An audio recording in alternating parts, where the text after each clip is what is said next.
In the opening scene, Hiragi Saikai, a second-year bottom-feeder high school student, finds himself in a weird cave after he is transported to another world. While walking barefoot in the cave, a shining golden light brings a young red-headed woman with a large chest to him. Seconds after seeing him, the woman hugs and drools all over him, asking him to marry her. However, Saikai, who's yet to process the entire situation, shrieks and pushes the woman's large chest away. So it all began on this fateful day. As usual, Saikai just had another session of bullying from his classmates. Considering his big size, there was little to nothing he could do to defend himself from their verbal attacks. He just lies on the floor dejected and out of strength. Moments after his bullying session, someone claiming to be God speaks out from the school's PA system. He orders the students to sit at their desks to hear the important announcement he has for them. After mentioning his plans for them to transport them to another world to be heroes, the godlike voice starts granting each student their special abilities and stats to survive in the strange new world. Naturally, everyone, including Saikai, receives boosts in abilities like magic, luck, charm, strength, and a few other things one would need to survive. Moving on, the godlike dude advises the students to form groups to up their chances of survival in the new world. He gives them 10 minutes to do that. While waiting, Saikai asks to join some people. However, nobody wanted to join the fatso dude with little to no known stats. When time is finally up, the man transports everyone to the new world. Saikai, however, is left behind as he's without a teammate. The godlike dude takes mercy on him and grants him a special ability before transporting him to the worst place possible. Saikai finds himself in a forest with barely enough supplies to survive. He mustered up the courage to build himself from down up, but then his immense hunger just couldn't let him walk. As he lies on the ground helplessly, he finds a grub walking in front of him and stretches his hand to get the grub. However, he just couldn't get it in time. Saikai gives up eventually and checks around the spot he's in. Just then, he finds a weird fruit and checks it out. His analytical ability identifies the fruit as the fruit of evolution. Rather than conduct more investigation on the fruit, Saikai allows his hunger to overtake him as he eats the fruit voraciously. Seconds after eating the food, a voice assistant speaks to him and activates the effects of the fruit of evolution. Saikai ignores the voice and strolls around the forest. He finds a few monkeys flocking around the 9 fruits of evolution. Saikai waits till the monkeys get distracted so he can take some of the fruits for himself. When he gets his chance, Saikai takes it. While at it, he finds some recovery potions and takes them all for himself. On the other side of the continent, everyone from Saikai's class gathered around in a yard. Kanazuki, the class representative, does a roll call and finds out Saikai's missing. Meanwhile, Saikai finds a mushroom and checks his screen to find something about it. However, when he finds out that even his database doesn't have anything about it, he decides to eat it. Seconds after eating the mushroom, however, Saikai faints and becomes paralyzed. He manages to get himself back up to eat one more fruit of evolution. Despite the taste being bitter as hell, Saikai still manages to enjoy it. In a split second, Saikai's body begins experiencing the effects of the fruit. As his stats increase, the monkeys return to their spot and attack Saikai. Saikai drinks some of the recovery potions and faces the monkey. However, the monkey slaps the heck out of him and prepares to eat him. However, the stench from Saikai's wound kills the monkey and turns him into lootable items. Saikai picks up the items and acquires a bunch of new skills to his arsenal. He checks out a book of knowledge on the clever monkey and finds out new information about it. Then, his body undergoes a painful evolution that lasts for some minutes. After the evolution, Saikai wakes up slimmer and more handsome. He checks his database for what evolution means and finds out he's evolved just once out of 10 times. 5 months later, Saikai gets used to living in the forest. After acquiring dozens of skills, he now hunts arkwolves and the like without any issues. In one of his hunts, he collects a legendary weapon and also learns how to use water magic. Just then, he evolves for the 9th time and becomes much better than before. Moments after his evolution, he's surrounded by monkeys. This time, they show up with their pink boss, Saria the gorilla. Saikai checks the level and shrieks in fear after finding out how strong it is. He tries reasoning with the gorilla but attacks him nonetheless. After realizing how strong Saikai is, Saria is impressed and reveals herself as a female gorilla. Saria attacks Saikai a few more times and falls in love with him. He stops fighting him and asks Saikai to be with him. Saikai, however, tries to attack the gorilla but Saria dodges the attack and tries to attack Saikai. Saikai dodges and tries to use magic on the gorilla. He summons his dagger and conjures a water spell on himself. Surprisingly, the water spell hits him and leaves him vulnerable to the gorilla attacks. Saria punches the shit out of Saikai and waits to see his next attack. Saikai, after receiving his attacks, decides to use his stench to stop the gorilla from attacking him. However, Seiya stops his attack midway and carries Saikai away to his lair. After spending his first night in Seiya's lair, Saikai wakes up to find the breakfast Seiya cooked for him. Initially, he refuses to eat out of the food.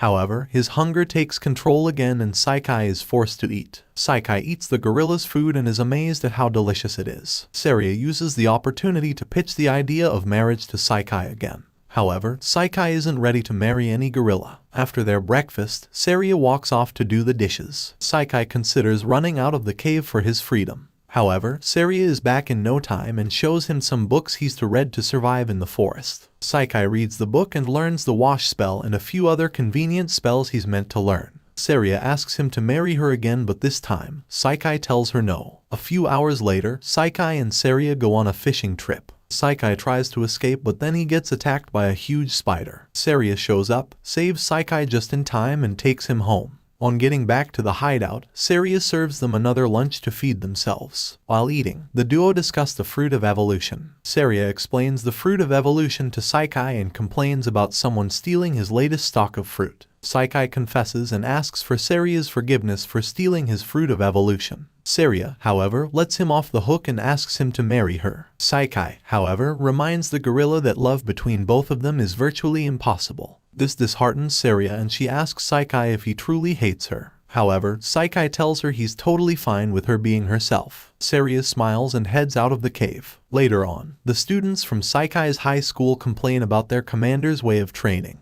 Apparently, they're to be trained to acquire basic combat training. However, the students think they're strong enough to get by on their own. Their commanders order them to stay and get proper training before letting them off. In the meantime, Saikai finally escapes from Seiya's hideout. Seiya finds out about his escape and chases after him. However, Saikai keeps on using his instant speed to run faster than the gorilla. At one point, he approaches another weird cave shaped like a dungeon and thinks twice before entering it. However, as Seiya gets closer to him, he's forced to enter. Inside the cave, Saikai finds a skeleton ghost thingy who disguises himself as a level 1 villain. Saikai, however, figures out his real level is level 500 and tries to run away. However, the skeleton thing stops him and extends his sword to stab him. Seiya the gorilla takes the hit and gets fatally injured. The skeleton lets Saikai have his last moments with the gorilla. Seiya thanks Saikai for the fun time she spent with him and wishes she had more time to spend with him. As she closes her eyes to death, Saikai gets really pissed. He summons his dagger and teleports to different spots to attack the skeleton.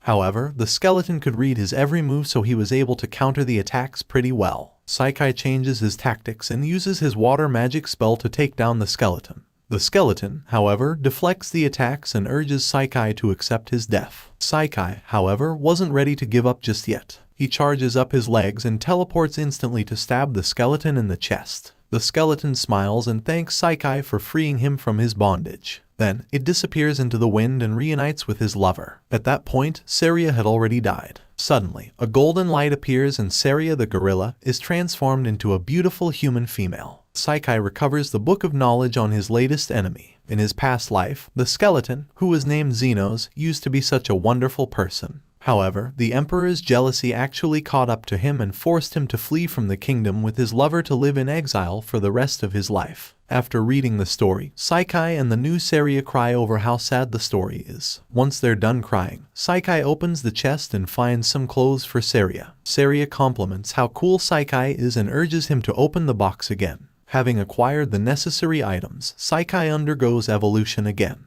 Once he's done with the umpteenth evolution, he faces Seiya and asks her to follow him to the nearest town nearby. Seiya agrees to follow him everywhere he goes. Just then, the dungeon evolution guard appears as a floating sheep wearing a suit. He introduces himself as Mr. Sheep and grants Saikai the reward for defeating the skeleton ghost. The gift, which is a bunch of seeds for cultivating the fruit of evolution and a full face mask, is granted to Saikai before he's teleported out of the dungeon. Saikai and Seiya find themselves on the grassy plains near the dungeon. Saikai holds Seiya's hands and begins their journey towards the nearest town. As they trek the grassy plains in search of the nearest town, Saikai tells Seiya his plan. So he plans on getting to an adventurers guild to register and get their proof of identification so they can get by in the town. After walking a few meters more, they run into a blue slime at level 88. Saikai is shocked at the high level of the slime. However, the slime attacks him, but Saikai uses his strong weapons to take it out. Then, he recovers the lootable items, which are a pair of boots and 2 cards. Saikai holds the cards and uses them to level up. After leveling up, his full face mask morphs into a cloak and a letter. Saikai reads the letter and finds out that the mask evolved because he's leaving his humanity behind. At least now, he can fully hide his power without anybody figuring it out. The letter self-destructs and leaves Saria and Saikai to continue their journey towards the nearest town. Saikai puts on his cloak and walks with Saria, who adores her new boots, to the nearest town. A few hours later, they arrive at the nearest town. At the gates, they find Claude, who's shocked about their lack of a valid ID. Not to worry though, as he urges them to place their hands on a special orb so he can get a reading of their essence. After confirming their essence is fine, he allows them in and wishes them a safe visit. Before getting inside, Saikai asks Claude about the Adventurers Guild. Claude is surprised at his question and warns him not to get to that god-awful place. The place is filled with creeps and is only meant to be for creeps only. Nevertheless, Saikai and Saria locate the guild. On opening the door, Saikai finds the receptionist and one of the warriors there performing BDSM together. Saikai closes the door to take that in.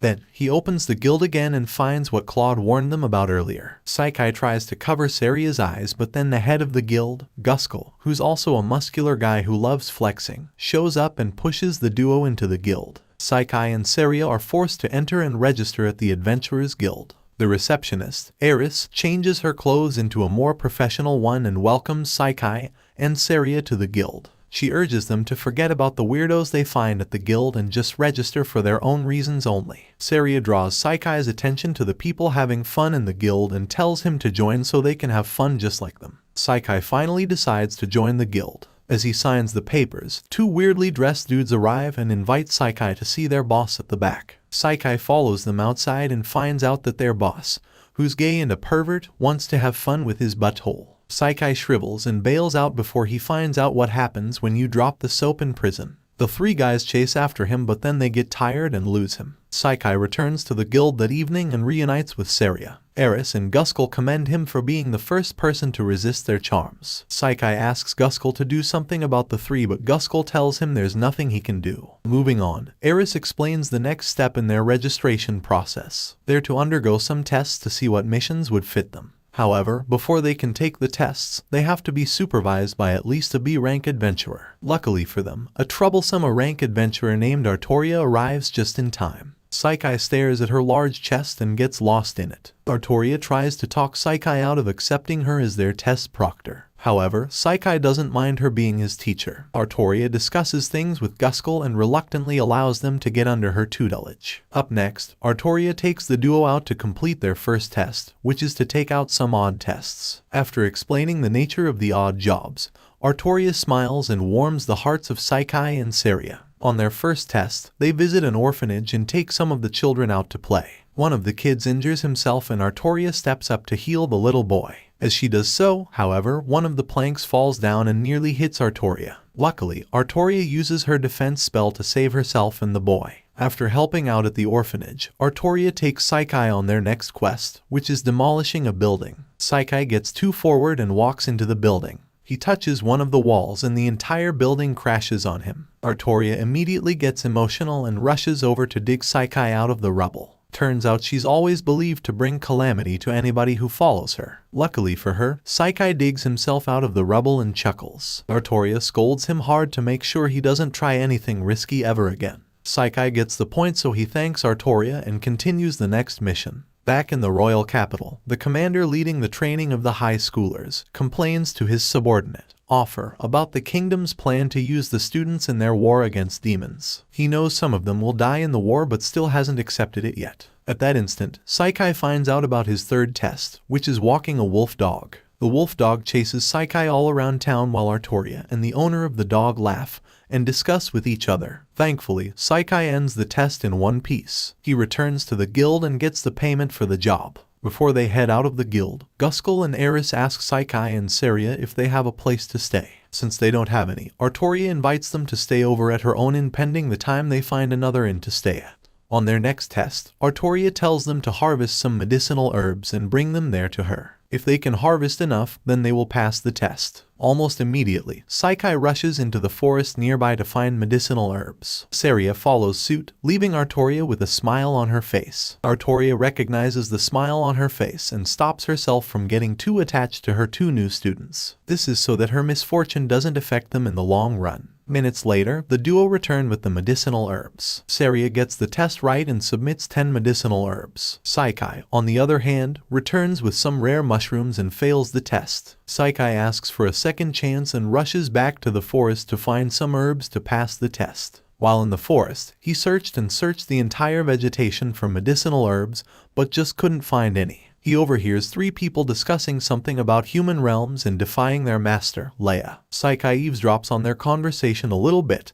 and decides to ask if they've seen the medicinal herbs. He gets out of his vegetation and asks if they've seen the medicinal herbs. However, the 3 dudes throw a fit as they never wanted a human to find out about them. After that, they introduce themselves as Terry, Bosco, and Belle and make an entrance scene to show how cool and awesome they are. Saikai ignores them and continues his search. However, the 3 of them stop him from going and call on their troll to deal with Saikai. The troll arrives and tries to crush Saikai with his big wood, but Saikai blocks the attacks with a defense spell he calls Absorb Skill, and crushes the wood in the troll's hand. The 3 doofuses run away scared of Saikai the monster. Saikai returns to his teacher as a failure and begs for her forgiveness. Artoria gives him 5 other medicinal herbs and passes him so they can advance to the next test. Upon getting back to their hideout, Belle, Bosco, and Terry are punished by their master, Leia, for acting out on their own accord. The following day, Saikai and Saria bump into Claude again. Claude finds out about their test proctor and commends them for being with the right person. Artoria returns with the items they'll need for their final test. Then, they greet Claude goodbye and head out to the grassy plains for the second test. Artoria explains their second test to be a hunting test. While on the plains, Saikai and Saria are to defeat 10 slimes to pass the final test. The first slime comes by and lunges at Saikai.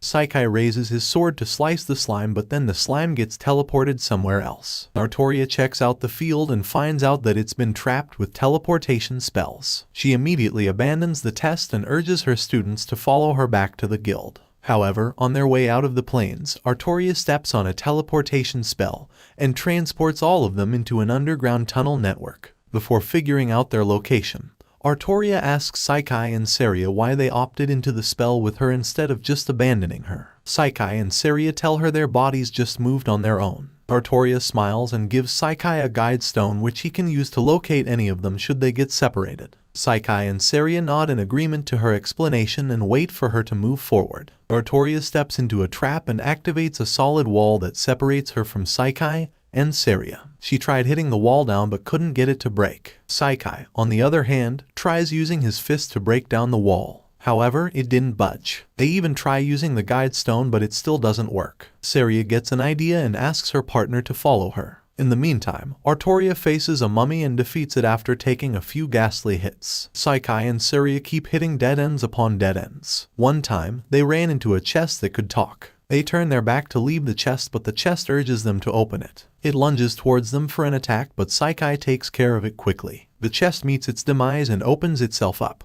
Inside, Saikai finds a book of knowledge about the chest. Apparently, the chest used to be a popular box. However, with the invention of the item box, the chest quickly fell out of use. This made the chest angry and developed a will of its own. The chest tried to get humans to use it back then, but then humans chased it away as they feared the chest. After reading the chest's book, Saria shows Saikai the guide stone that was glowing red. Saikai checks it and realizes that it can only mean that Artoria's life is in danger. Turns out Artoria's life truly was in danger as she accidentally entered the cave of the most feared black dragon demon. Saikai, after finding out about the glowing red crystal, becomes worried about their teacher's state. Saikai gets pissed at the wall and keeps punching it till it gives way. At that point, Artoria uses her Calamity Berserk ability to fight the black dragon demon. However, even her strongest power still wasn't good enough to take down the powerful dragon. She tries all she can to take the demon down. Sadly, the demon was much stronger than her. He stabs and immobilizes her and then proceeds to finish her off with his fire. Artoria gives up on life and waits for the Grim Reaper. However, she's saved by Saikai and Saria, who block the path of the fire with Saikai's cloak. Artoria opens her eyes and is shocked to see her people there to save her. She asks Saikai how he managed to break past the thick wall to save her. Saikai tells her he just broke through the wall like he meant and raced down to the dungeon to save their master who was in danger. With the black demon dragon still hot on their trail, Saikai gives Artoria a recovery potion. He puts her in Seria's care and gets ready to face the demon dragon. He calls out the dragon and unsheathes his twin swords to take it down.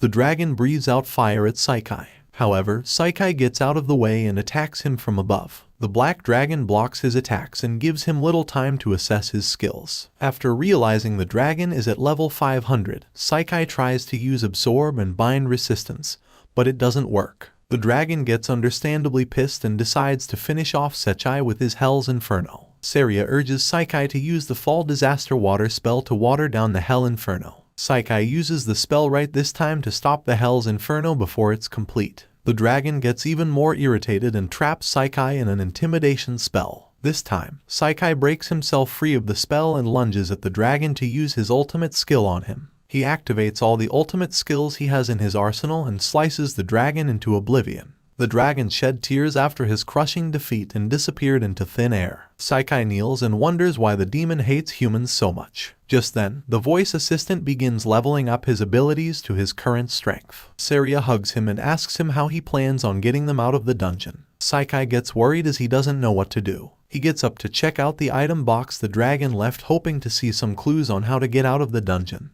He touches one of the items there and acquires the black dragon's body parts. Saikai eats the body part and gains spatial magic. Saikai smiles and finally gets an idea of how to get them back home. He checks out the chest again and finds the Black Conqueror's long coat. After putting it on, he checks out the last item in the box, which is the Book of Knowledge explaining the dragon's past life. Apparently, the Black Dragon used to be a deity for humans. However, due to their own greed, the humans sought to harvest their parts to make weapons. Thankfully, the Black Demon was saved by the Demon Lord back then. However, the humans summoned heroes to take care of the Demon Lord and sealed the dragon in his dungeon for all eternity. Ever since then, the Black Dragon had sworn vengeance on the human race. This time, Saikai cries and apologizes to the Black Dragon for ending its life so nonchalantly. They receive another letter from Mr. Sheep informing them that they've failed the test to make the Demon Lord reunite with his Black Dragon again. Saikai shouts at Mr. Sheep and begs him to get out of their heads. Mr. Sheep leaves and Saikai teleports himself, Artoria, and Seria back to the royal capital. Artoria wakes up in Saikai's arms as they approach the capital and urges him to take his hands off her. Saikai orders her to stay put to avoid opening her injuries. Artoria calms herself and shows them her defect. Apparently, she was born with a lack of a -2 million. She's been cursed to bring misfortune to anybody who tries to be with her. Saikai and Seria appreciate her being in their lives and urge her to quit thinking like that. They return to the guild and find out that everyone has been searching for them ever since they found out they were missing. Artoria cries softly and runs away from the guild. Saikai goes after her to make sure she doesn't run into trouble again. Elsewhere, the three doofuses from earlier play a little game of blackjack when their master, Lady Leia, shows up bearing bad news. She informs them of the defeat of the Black Demon and informs her people to be wary of people. After searching everywhere for her, Saikai decides to ask around for her location. He finds one of the noble ladies who tells him a little more about Artoria. She beseeches Saikai to try talking to Artoria so she can believe in herself again. Saikai nods in agreement and heads outside the royal capital to find Artoria. He reaches the demolished building and finds her sitting there with her head buried in her hands. He calls her name and talks with her. Artoria asks him if she really can be someone that others would like. Saikai tells her not to worry too much about a useless stat. As long as she has friends in him, she will make a genuine smile one day. In the meantime, Seria gets worried about Saikai and Artoria. Saikai, on the other hand, hugs Artoria and experiences a moment of silence between the two of them. Artoria sheepishly thanks Saikai for being there for her when she needed him the most. Saikai tells her it's nothing and that he's just looking out for a friend. He gives her the Ring of Happiness, a legendary item he got earlier. He puts the ring on her finger and assures her that it'll negate her curse and double her luck. He then continues on to tell Artoria the sweetest words ever, making her blush everywhere. Eventually, Artoria pushes him away and runs away. Saikai keeps wondering what he did to warrant such a treatment from Artoria. Then again, he decides to let her be now that she's back to normal. That night, Artoria returns to the capital worried about her heart rate increasing anytime she's around Saikai. Little did she know that was slowly falling in love with Saikai. The following day, Saikai buries his head in his hands during breakfast. He recalls his earlier meeting with Artoria and concludes that she's avoiding him. He asks Saria what she thinks and Saria tells him not to worry too much about things. Instead, they should enjoy their day and have fun while doing it. After breakfast, Saria heads out to the orphanage to complete her quest. Saikai, on the other hand, heads out to learn more about the strange new world he's been summoned to. First off, he visits the guild to ask for more information from Eris and Guskel. However, the two of them are of no help at all. Saikai begins to lose hope. Just then, Guskel gives him a good suggestion. He tells him about the rumors of another country summoning heroes from another world to fight some demon lord or something. This naturally piques Saikai's interest, so he asks them where he can find more information about this demon lord. Guskel shows him the way to the royal library. Saikai thanks them for their help and heads there immediately. Elsewhere, the king of the other country complains about Zakia's reluctance to train the kids they summoned from another world. Turns out Zakia is the commander complaining earlier on about sending the kids off to fight a war they know nothing about. This was a major that the king wanted solved immediately. His right-hand man cooks up something sinister and asks the king to send the kids to the Barbador Magic Academy. This way, they can learn the ropes of magic and be ready to fight in no time. The king thinks about the possibilities and asks how the man plans on convincing the students to go. The man takes out a bunch of enchantment bracelets that they'll force the students to wear. Meanwhile, Artoria is seen racing through the street as she struggles to understand why her heart beats so fast when thinking about Saikai. Saikai, however, has trouble grasping the truth from the library as the books he reads always try to paint the dragons and demons to be the bad guys. He gets tired of seeing the same thing over and over again. So, he takes out a bunch of grimoires and learns all the spells there. Saria seems to be having loads of fun with the children as she constantly morphs back and forth into her gorilla state. Saikai becomes hungry and gets out of the library to catch a break and a good meal. He finds a lady with dog ears in the town selling some stuff and buys some of her merchandise. As he picks the item to check out, a sweet smell comes from a corner and entices Saikai's belly. He follows the smell to a cafe. Upon entering it, he finds the owner and one other dude doing their thing. Artoria wanders into an alleyway and finds her noble friend, Adriana, there. Adriana asks her on a date so she can explain her feelings to her. After finishing a hot bowl of pasta, he introduces himself to the humble commoner beside him. The commoner introduces Nohat, the cafe owner, to him and gets to discuss the Eastern and Western cultures. As they settle for some tea, Adriana finally explains Artoria's feelings to her. She's in love with Saikai. Artoria has a hard time believing it, seeing as it's her first time. However, when she does believe it, she asks Adriana to help her find a way to convey her feelings to Saikai. Saikai, however, explains the gift he gave Artoria earlier. After hearing that he gave a lady a ring on her left ring finger, the two dudes urge him to marry the girl or face dire consequences by the law. At this point, Saikai is confused. The man, however, advises him to go meet the girl and let her know his feelings before it's too late. However, Saikai tells them that he already has a woman in his mind. Ranz, the commoner, tells him to consider dating the two women. The more the merrier, like they say. Saikai considers their thoughts and thanks them for the advice before leaving. Later on, Saikai is seen walking towards the inn thinking about his decision. He eventually gives an option to give Artoria an answer the following day. In the meantime, he'd spend his time with Saria before going to bed. Just outside the inn, Artoria catches up to Saikai and calls him. Without saying a word, she walks close to him and plants a kiss on his lips. Saikai tries to explain himself to her. However, Artoria tells him to zip it. She already knows what he thinks of her, but she just can't help herself. She's in love with Saikai and would do anything to stand by his side. Saikai clenches his fist and decides to tell her anyway. Before he hurts Artoria, Saria shows up and gives Saikai her permission to date them both. Saikai gets very emotional and promises to love both of them till death does their part. He holds Artoria's cheeks and gives her a final look of determination before planting the softest kiss on her. Saria joins them and cheers to a wonderful time together. Shortly afterwards, they all wed each other with their friends as witnesses. In another scene, a possessed horse-like silhouette with red eyes is seen hiding and ready to make its move. A few days after his wedding with Saria and Artoria, Saikai returns to the guild to take on more quests. One morning, while he eats, Guskel shows up flexing his muscles as usual. When he's done with his usual nonsense, he asks Saikai and Saria if they have horses. Horses are for high-ranking adventurers and it's a must to have them. Following that, he gives Saikai a map that takes him to a well-known stable in town. Saikai takes a look at the map and asks for help from his girls. However, none of them are less busy, so he has to get there on his own. Saikai eventually manages to get there in one piece. He walks over to the counter and asks the stableman to show him some good horses. The stableman asks him if he's going to join the Royal Cup horse race. However, Saikai refuses to answer him. So, the stableman takes him to check out a few horses that he may like. The first few horses are literal dogshit.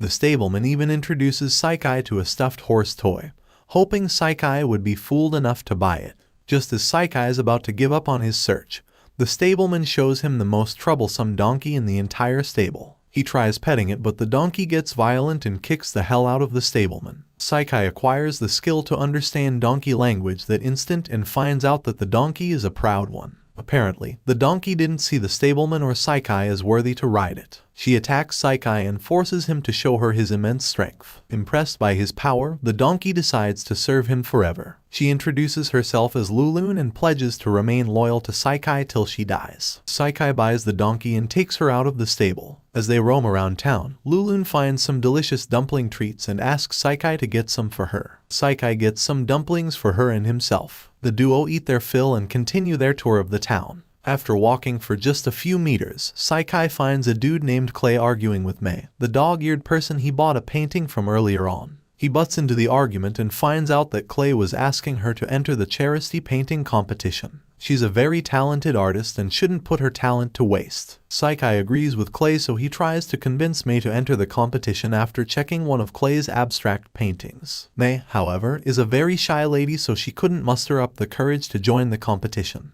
To encourage her, Saikai decides to join the Royal Cup and win the race just so he can get her to join. Clay and Mei make a bet to join the charity competition if Saikai can win the race. So it's all set. To make the honey pot sweeter, Clay tells them about a gigantic fish prize for the person who takes the 5th position in the race. Hearing this, Lulun gets very feisty and begs her master to register for the race. However, they would make sure to come in 5th so they could win the gigantic fish prize. In the next scene, Saikai joins the other warriors on the racetrack. With thousands of people watching, including his wives, Saikai cannot afford to lose. After announcing the grand prize, which is to spend a day with the legendary Valkyries, Aka the kingdom's strongest female knights, the racers are all pumped to bring their A game in the race. Saikai gets on Lulun and waits for the starting gun. The announcer also explains the rules of the entire race. Violence is permitted to be used, so they should showcase their adventurous skills if possible. When the starting cannon starts, everyone races to the end.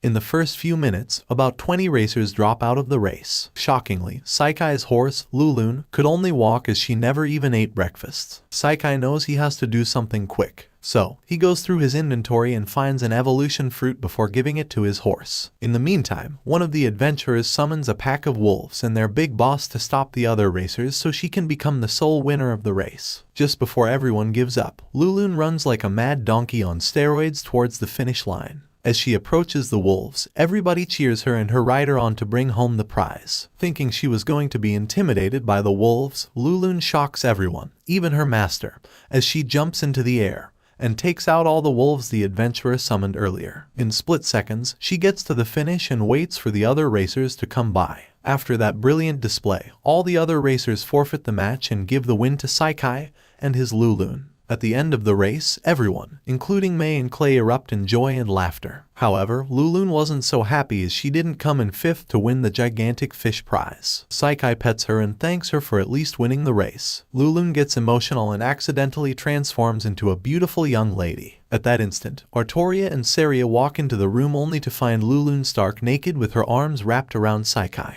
When Lulun finds out that she's been transformed into a human, she covers herself so Saikai doesn't see her nakedness. However, it's already too late as Saikai has seen the entire goods. Artoria gets very jealous of Lulun, but then she takes it out on Saikai for being so careless with his eyes. It's always the guy's fault. Sheesh. After beating him up, Artoria lines Saikai up and asks for an explanation. Saikai tells her the truth, but she doesn't believe him. Saria decides to morph into a gorilla just so Artoria can see that he's speaking the truth. After seeing her gorilla state, Artoria takes one last look at Lulun and takes her to a clothing store. 20 minutes later, Artoria dresses Lulun up and presents her to their king, Saikai. While everyone has a good time, two Valkyries, Claudia and Lorna, show up and arrest Saikai on baseless charges. They escort him out of the store and take him to the royal training ground to see their leader, Louise. In another scene, all captains of the Demon Lord's army gather in the Demon Lord's castle for a meeting with the Demon Lord's daughter, Lucia. When Lucia arrives, she greets and welcomes them all to their humble gathering. For aid, Craze laughs and teases her. However, Luida asks for the room to make her announcement. She tells the captain about her aim to merge with the human kingdom of Wimberg in hopes of making peace with them. Leia and a few other captains urge her to rethink her decision. Leia even narrates her last meeting with the Black Demon Dragon to Lucia. Apparently, after getting defeated by Saikai, she summoned the Black Demon Dragon for any information they could use against Saikai. The dragon's soul, however, forbids her from attacking Saikai as he lost the fight fair and square. Praise and several other captains try to talk her out of this, but Lucia has already made up her mind. Praise gets pissed at this recent development, so he storms out of the room and laughs maniacally as his plan is finally coming to fruition. Back in the royal capital of Wimberg, Saikai and the Valkyries finally arrive at the training ground. They release him from his restraints and introduce him to their master, Louise. Saikai looks around the training ground and finds Louise training a bunch of cadets. Lorna urges him to look closely and find out how awesome their master is. Saikai checks her out and confirms their claims. Louise was indeed powerful. After her training session, Louise approaches Saikai and her two subordinates. She introduces herself as Louise Baltz and gives Saikai a sword to spar with her. Saikai tries to talk himself out of an unnecessary fight. However, it was too late. At that instant, the students from Saikai's high school appear in the Barbados Royal Magic Academy. Kanazuka and her people check around to learn a thing or two about their new surroundings. They bump into Uyama, the school bully, and two of his goons. Uyama threatens Kanazuka and even pins her down to a wall. However, Kanazuka refuses to be threatened by such a bully, especially now that she's the student council president. She slaps Uyama and boos him away. Uyama leaves in disgrace after promising to end her. As their spar starts, Saikai does all he can to defend himself against Louise's attacks. He keeps trying to get himself out of the situation, but eventually, he's forced to fight her fair and square. After dodging a bunch of her attacks, surprising even Louise herself, Saikai learns two new skills: reflex defense and adaptation. He uses the two skills against Louise and wins the spar in a jiffy. Everybody, including Saikai, is in shock as nobody has ever beaten Louise before. After her fight, Louise bows down and pledges her loyalty to her new master, Saikai. Things get back to normal and Saikai gets to have some tea with Claudia. While they're at it, the king of Wimberg, who turns out to be the humble commoner from the cafe, Rands, is attacked by an assassin. Saikai, however, continues talking with Claudia about the Black Paladin, who used to be Louise's only rival back then. Now that he's defeated her once, Louise will finally be happy. Louise interrupts their tea party and thanks Saikai for making her feel human again. The defeat she suffered at his hands made her remember her humanity. Louise also gets emotional with Claudia and hugs her. Saikai laughs and thanks his stars for giving him godlike powers. Just then, Louise asks Saikai to teach her some tricks. Saikai again tries to talk himself out of this one, but as expected, it's already too late. As the two argue about their skills, a loud scream is heard from the royal palace. Saikai and the Valkyries rush over to the king's quarters and find out that he's been put to an eternal sleep. They forbid Saikai from checking out the king, but then Saikai uses his 3D vision to find out what's going on in the palace. After finding out the horrible state the king is in, he rushes towards the quarters, despite the Valkyries' warnings to stay away. As he scans the palace for the assassin, he finds out her real identity. Turns out the assassin is an 8-year-old girl named Olga. He finds her running towards the exit at impressive speeds. He takes a look at his database again and finds out that she's actually enslaved. Unable to understand what that meant, Saikai gets down one level lower and catches up to the assassin. Olga tries to attack him by throwing knives at him, but Saikai catches the knives and throws them back at her. Olga gets pinned to the wall, but then again, she frees herself and goes in for another attack. Saikai stops her attack this time and knocks her out. Just then, the Valkyrie Knights arrive and take Olga for interrogation. Saikai asks for the type of technique they'd be using on Olga. However, Louise urges him not to worry about that, and that Olga will not be tortured.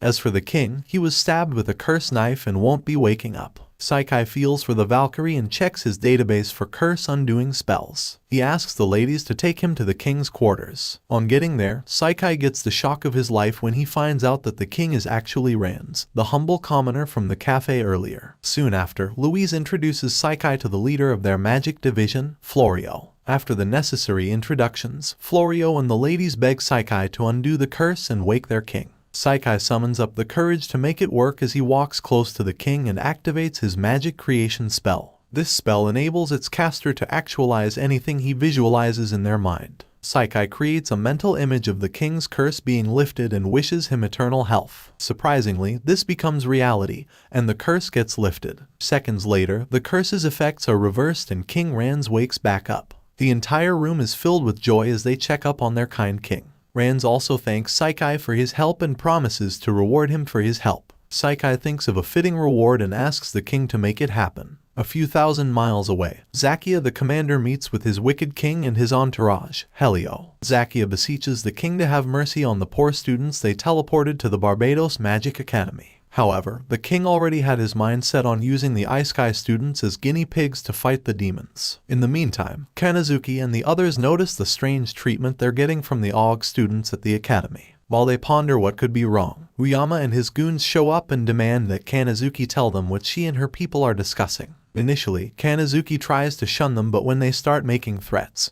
she tells them about the horrible treatment they've been getting from the students lately. They claim responsibility for their students being ostracized from the entire school. From the information provided, it turns out they've been bullying the students there and striking fear in their hearts just as Helio advised them to do. Kanazuki and her boys condemn their actions, but the bullies still don't care about them. Eventually, Kanazuki leaves with her boys to avoid trouble. Meanwhile, Saikai and the king enjoy a warm bath together in the men's bathhouse. Over on the women's side, Louise, Lorna, and Claudia all bathe together as they talk about Saikai's impressive request for a reward. They all praise their new master and wish him a wonderful time in their academy. In the next scene, Saikai's three girls, Saria, Artoria, and Lulun all bathe in another smaller bathhouse. As they soak their beautiful bodies in the warm water, Artoria complains about Saikai spending too much time with the Valkyries. She gets jealous and thinks someone will steal her Saikai from her. Saria tells her to snap out of it and just accept things the way they are. After soaking their bodies, Saikai helps the king clean his back. There, they discuss their dreams and wishes. Saikai finds out just how childish and kind-hearted the king really is, and this leaves a smile on his face. Zakia keeps on begging his king to rethink his decision to use the kids in their war with the demons. The king, however, tells him it's already too late to do such a thing as they've already put enslavement bracelets on the kids. Before Zakia says a thing, an arrow flies through the window towards the king. Zakia saves the king and leaves to chase after the assassin.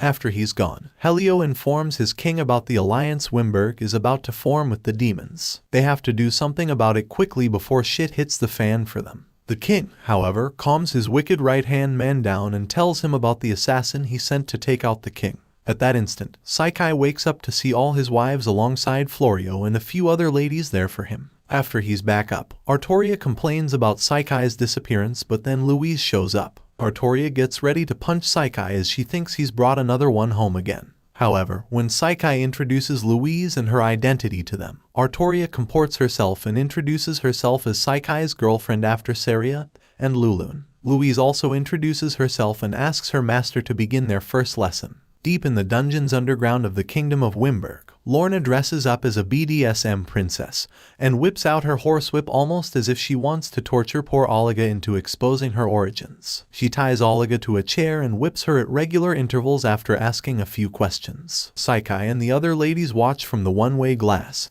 hoping to see a reaction from Oliga. However, when torture doesn't work, Lorna tries emotional torture. She takes out a piping hot dish of pork cutlet soup and eats it in front of hungry Oliga. This pisses Saikai off, so he busts open the door and takes over. He gives Oliga the food and asks about the enslavement collar on her neck. Apparently, Oliga cannot defy her master's order or else she'll fall and die due to the cursed effects of the enslavement collar. Saikai asks Louise if he could remove the collar and cancel the curse. However, Oliga tells him it's not possible. Louise places her hand on the collar and it shocks Oliga to the bone. In the meantime, the wicked of the Craze Empire clenches his fists after hearing about the failed assassination of King Rand's life. He turns to Helio and asks him about the assassin. Helio, however, tells him not to worry, and that their enslavement collar would stop Olga from spilling too many secrets about their nation. Meanwhile, Zakia is seen training in the forest. While at it, he begins to have second thoughts about the king he's sworn to protect. He recalls the moment he caught up to the assassin. After thwarting his attempt to murder the wicked king,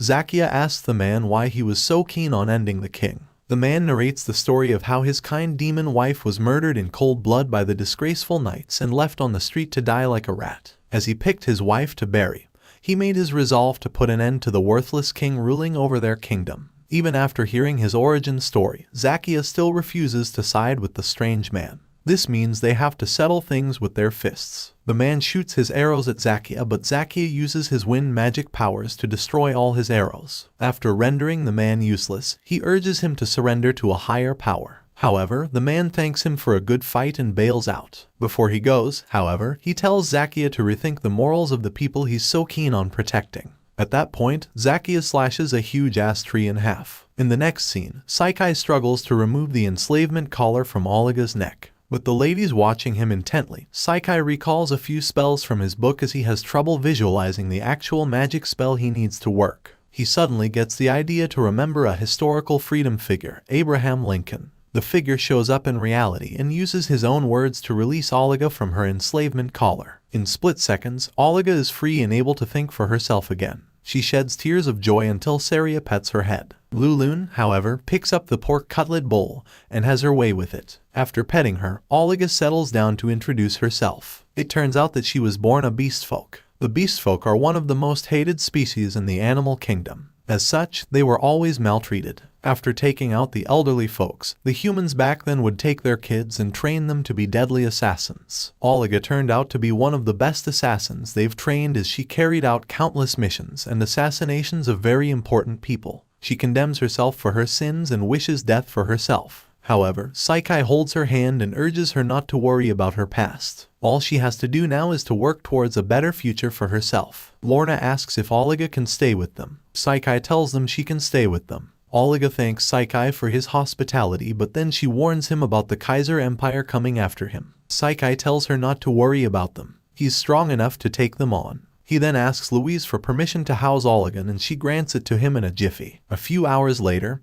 Helio hopes on a video call with Craze. While on the call, the two sinister dudes discuss the allegiance Lucia hopes to form with the Wimberg Kingdom. Craze laughs a little and talks smack about Lucia, the Demon Lord's daughter. Then, he urges his partner in crime to continue their plan to revive the Demon Lord. Saikai, on the other hand, finally learns to control his magic powers. He heaves out a heavy sigh and checks out his ladies. Just then, Louise shows up and asks Saikai for a favor. So it turns out that she's been called on by Black Paladin to help him take out some monsters that have been terrorizing their borders. In her absence, she asks Saikai to look after the King of Wimberg. Saikai without a doubt accepts his new role as the protector of the kingdom and sees Louise and her Valkyries off to their next mission the very next day. A week after the Valkyries' departure, Saikai is up on his toes checking every nook and cranny of the kingdom, hoping to find any issues quickly before they get too much for them to handle. While on his vigilante job, Saikai also made time to train his magic control.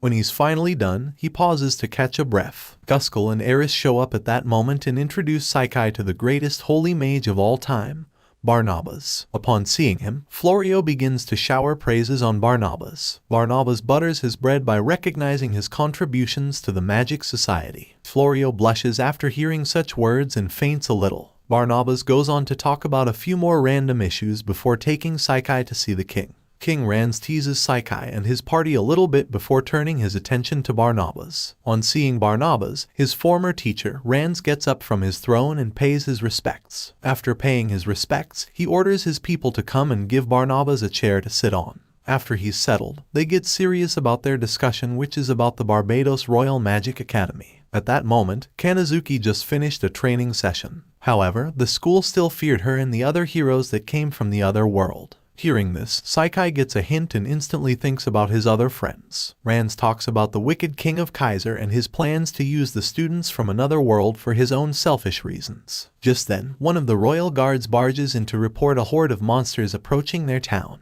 When asked about the number count, the guard informs the king that they number up to 5,000. Several thousand miles away, Louise and the Valkyries finally reunite with Black Paladin to take down the monsters plaguing their kingdom's borders. Louise takes the initiative and summons her holy sword. When the time is right, she gives her girls the signal to attack the monsters. The Valkyries declare war on the monsters and attack them with all their might. During their fight with the monsters, Louise receives word from one of her people informing her about the monsters attacking their palace. Praise and Helio, who are both watching the entire situation from their magical orbs, laugh sinisterly as they've succeeded in trapping the Valkyries at the border. Saikai and his people all get to the top of the palace's walls. Lulun complains about her being hungry and wishes she could get something to eat that instant. Saikai watches her throw a fit and then moves on to check up on Oliga. Oliga makes him promise to pet her head after she's done fighting the monsters. Saikai promises to pet her head since she's been such a good girl. As he checks up on his other girls, all adventurers currently registered in the guild arrive on the scene to help the kingdom fight against the monsters on the field in front of them.